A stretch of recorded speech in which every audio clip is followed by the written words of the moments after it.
اچھے لیول کا دیا جائے.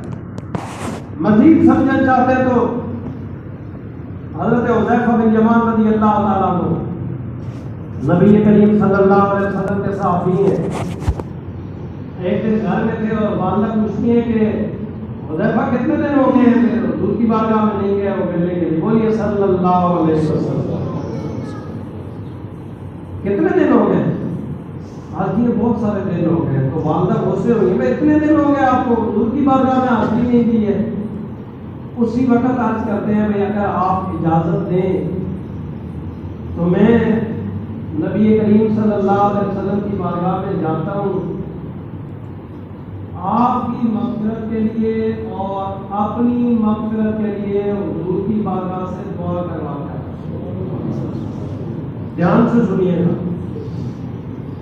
لازمی نہیں ہے بندہ سوچ سال کے چسکے لے کے واپس چلا جائے اور بندے کو ایک لفظ بھی سمجھنا ہے. اگر آپ کو کوئی بات سمجھ آ گئی تو سمجھو کا کام پورا ہو. وہاں سے اجازت مانگی ہے کہ مجھے اجازت دے میں تمہاری مغفرت کے لیے اور اپنی مغفرت کے لیے حضور کی بارگاہ سے دعا کروا کے آتا ہوں. اجازت لی حضور کی بارگاہ میں پہنچ کے بولیے صلی اللہ علیہ وسلم.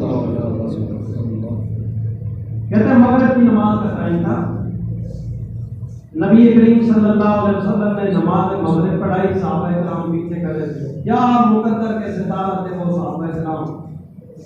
آج اگر کوئی قاری صاحب تلاوت اچھی کرے تو ہم تھکتے نہیں ہیں سبحان اللہ کہتے ہوئے اور ان کو شاباش دیتے ہوئے. مزہ آ گیا تلاوت سن کے. تصور کریں کہ اگر آج کے قاری صاحب تلاوت کرے تو اتنا مزہ آتا ہے. خود نبی کریم صلی اللہ علیہ وسلم قرآن کی تلاوت کرتے ہوں گے تو کیا کہیں. جب زبان مصطفیٰ سے قرآن کی آواز نکلتی ہوگی تو کیا کہتے ہیں. میں نے نماز مغرب پڑھی ہے.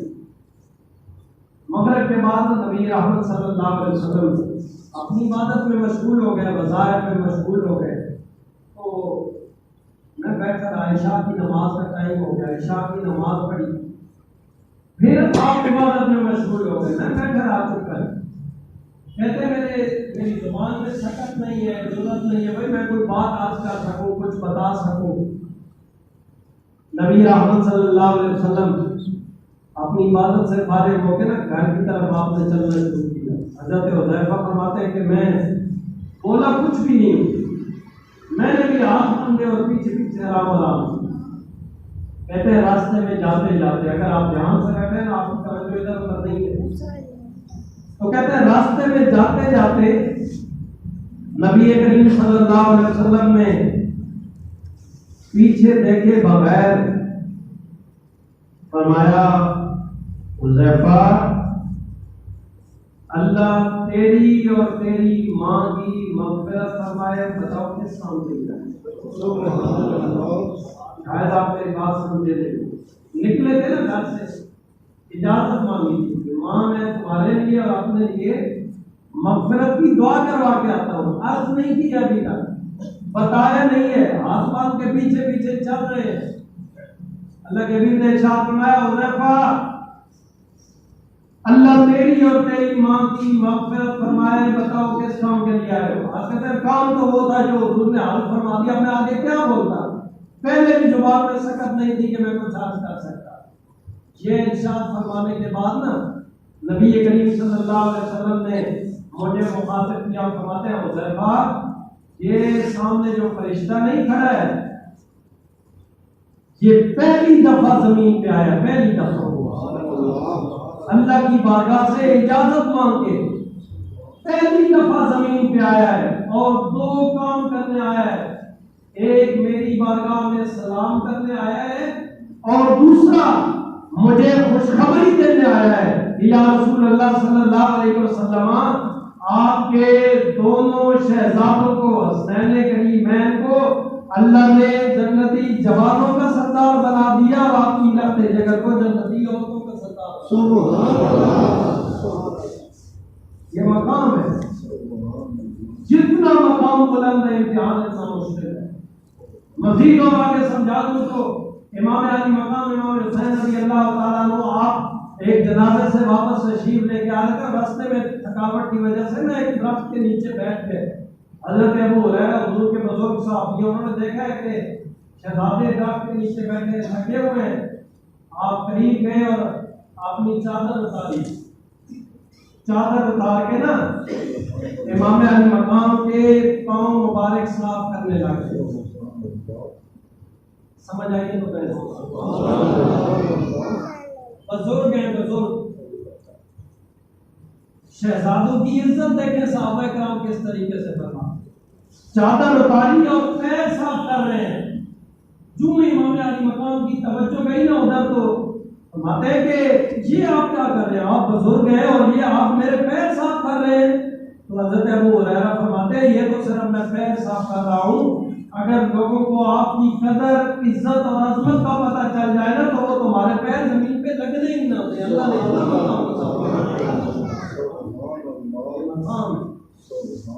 میں نے عرض کی جتنا مقام بلند ہوگا امتحان اتنا مشکل. اور الحمدللہ امام علی مقام نے سارے امتحان اکٹھے لیے اور سارے امتحانوں میں اللہ نے کامیابی عطا فرمائی. آپ کیا کہتے ہیں؟ آپ ناکام ہوئے یا کامیاب ہوئے؟ اونچا بولیں اور اونچا بولیں. کامیاب ہو گئے. آپ باشعور لوگ ہیں. قانونی والے میری بات کو آسانی سے سمجھ جائیں گے. آپ کا بیٹا اسکول پڑھتا ہے, کالج پڑھتا ہے, یونیورسٹی پڑھتا ہے, کہیں کسی اور کام میں لگا ہوا ہے, وہ کامیاب ہو جاتا ہے, اس کی پوزیشن آ جاتی ہے, اس کو احساس ملتا ہے, اس کو ایوارڈ ملتا ہے. آپ کے خاندان والے لوگ آپ کے گھر کے دروازے پہ آ کے شور ڈالیں گے کہ او ہو تمہارا بیٹا کامیاب ہو گیا, کیا تجھے مبارک دیں گے؟ بھائی سال میں مٹی ڈالیں گے بھائی تمہارا بیٹا کامیاب ہو گیا, کیا تجھے واہ اور شاباش دیں کہ تمہارے بیٹے کی مبارک دیں گے؟ تو امام علی مقام کربلا کی سرزمین پہ کامیاب ہوئے یا ناکام ہوئے؟ اونچا بولے. تو اس وجہ سے اللہ کا شکر ہے, بڑی ذمہ داری سے عرض کر رہا ہوں, اللہ کا شکر ہے ہم اس حسین کو ماننے والے ہیں جو ناکام نہیں ہوئے. اللہ نے ان کو کامیابی عطا فرمائی. اس وجہ سے میں اور آپ ہائے حسین کی صدا بلند نہیں کرتے.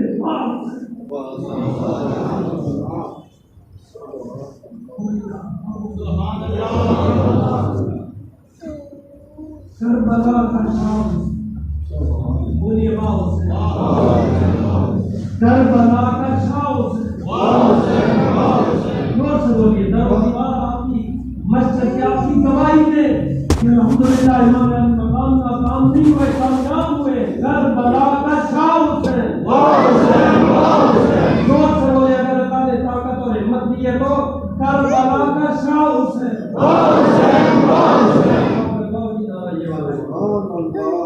کربلا کا شاہ حسین. کربلا کا شاہ حسین. کربلا کا شاہ حسین. کربلا کا شاہ حسین. ضرورت تو سلام نہ پیش کرے. میرا اور آپ کا بیٹا والد والدہ بہن ہمارا کوئی عزیز فوت ہو جاتا ہے نا, عورتیں یہاں ماتھے کے اوپر پٹی باندھ لیتی ہیں, ہمارے یہ کمر کے اوپر کپڑا باندھ لیتے ہیں. پوچھنے والے پوچھتے بھائی اس کو کیا ہو گیا؟ اس بیچارے کا بھائی فوت ہو گیا, اس بیچارے کا باپ فوت ہو گیا, اس کی والدہ فوت ہو گئی ہے, اس کی بہن اس دنیا سے چلی گئی ہے. یار میرا اور آپ کا ایک فوت ہو جائے, ہم کمر کے اوپر پٹیاں اور کپڑے باندھ لیں, اس حسین کی جرأت کو سلام نہ پیش کریں جنہوں نے 1 2 3 4 نہیں 71 اپنے ہاتھوں پہ اٹھائے. بولیے 71 اپنے ہاتھوں پہ اٹھائے اور ایک پہ بھی کوئی شکوہ نہیں, کوئی شکایت نہیں, کوئی معاملہ نہیں, کوئی تماچے نہیں, کوئی سر میں مٹی نہیں ڈالی. بڑے سے لے کے حضرت علی اصغر تک جو قربانی پیش کی اللہ کی بارگاہ میں عرض کی, یا اللہ حسین کی یہ قربانی بھی قبول فرما, حسین کی یہ قربانی بھی قبول فرما. اسی وجہ سے میں اور آپ ان کی بارگاہ میں سلام پیش کرتے ہوئے کہتے ہیں کربلا کا شاہ حسین. تک اس کا زور لگا کہ جو اللہ نے طاقت اور ہمت دی ہے، کل یہ مسجد کے در و دیوار امام علی مقام کی بارگاہ میں ہماری گواہی دے کہ ہم کسی ناکام حسین کو ماننے والے نہیں، ہم اس حسین کو ماننے والے ہیں جو کل بھی زندہ تھے، آج بھی زندہ ہے، اسی وجہ سے ہم کہتے ہیں کربلا کا شاہ حسین، مزاق اللہ کی جوانیوں کو سلامت رکھے، کربلا کا شاہ حسین، کربلا کا شاہ حسین، جو جوان بیٹے کی بیعت پر نہ رویا ہو حسین، جو دہتی آگ کے شعلوں پہ نہ رویا ہو حسین، جس سے سب کچھ کھوتے بھی کچھ نہ کھویا ہو حسین، ان کی بارگاہ میں ہم ہمیشہ سلام محبت، ان کی جرأت، ان کی استقامت، ان کی بہادری کو ہم ہمیشہ انشاءاللہ سلامی پیش کرتے رہیں گے۔ اور میرے اور آپ کے یہ سبق ہے، ہم صرف ان کا ذکر نہیں کریں گے، انشاءاللہ ہم دن بدن لمحہ بلمحہ اپنی زندگی کی سانسیں ان کے مشن کو آگے بڑھانے کے لیے وقف کریں گے، قرآن کی تلاوت کو فروغ دیں گے۔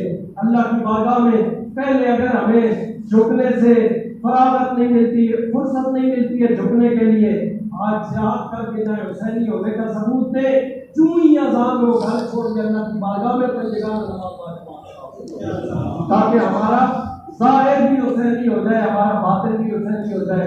اللہ آپ کو قدم قدم برکت نصیب فرمائے، ظاہر باطن سے حسینی بننے کی توفیق عطا فرمائے۔ وآخر دعوانا الحمدللہ۔